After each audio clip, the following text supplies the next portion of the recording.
அடிக்கிற வெயிலுக்கு அடுப்பில் ரொம்ப நேரம் நிற்காம டக்குன்னு சூப்பராக ஒரு ஹல்வா செய்யலாமா? அதுவும் வீட்டில் எப்பயுமே ஸ்டாக்கில் இருக்கிற ஒரு பொருளை வச்சு தான் செய்ய போகிறோம்னு சொன்னால் நம்பவே மாட்டீங்க. டேஸ்ட் ரொம்ப சூப்பராக இருக்கும். அதுக்கு ஒரு பேனில் நெய் சேர்த்து அது கூட முந்திரி சேர்த்து நல்லா வறுத்து விட்டுக்கோங்க. அது நல்லா வறுபடட்டும். இப்போ ஒரு மிக்சர் ஜாரில் ஒரு கப் பொட்டுக்கடலை 2 ஏலக்காய் சேர்த்து நல்லா நைஸாக அரைச்சி விட்டுக்கோங்க. இப்போ இதை லோ ஃப்ளேமில் சேர்த்து நல்லா நெய்யிலே வறுத்துக்கோங்க. லோ ஃப்ளேமில் தான் வறுக்கணும், இல்லைனா அடி பிடிச்சிடும். இப்போ இன்னொரு பேனில் 1 கப் பொட்டுக்கடலைக்கு 1 1/4 கப் சர்க்கரை 2 கப் தண்ணி சேர்த்து கொதிக்க விடுங்க. போதும், கம்பி பதெல்லாம் வேண்டாம். இது கொதித்ததும் இது கூட சேர்த்து நல்லா கட்டிப்படாமல் கிளறி விட்டுட்டே இருங்க. இப்போ கொஞ்சமாக ஃபுட் கலர் சேர்த்து அதையும் நல்லா கிளறி விடுங்க. இப்போ நல்லா வெந்துருச்சு.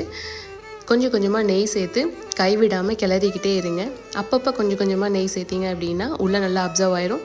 அப்சர்வ் ஆக ஆக கொஞ்சம் கொஞ்சமாக நெய் சேர்த்து நல்லா கிளறி விட்டுட்டே இருங்க. சட்டியில் ஒட்டாமல் வந்துச்சுன்னா ஹல்வா ரெடி, டக்குன்னு ரெடி ஆயிரும். இந்த சம்மருக்கு குழந்தைங்களுக்கு செஞ்சு கொடுத்து அசத்துங்க. டேஸ்ட் ரொம்ப சூப்பராக இருக்கும். கண்டிப்பாக ட்ரை பண்ணுங்கள்.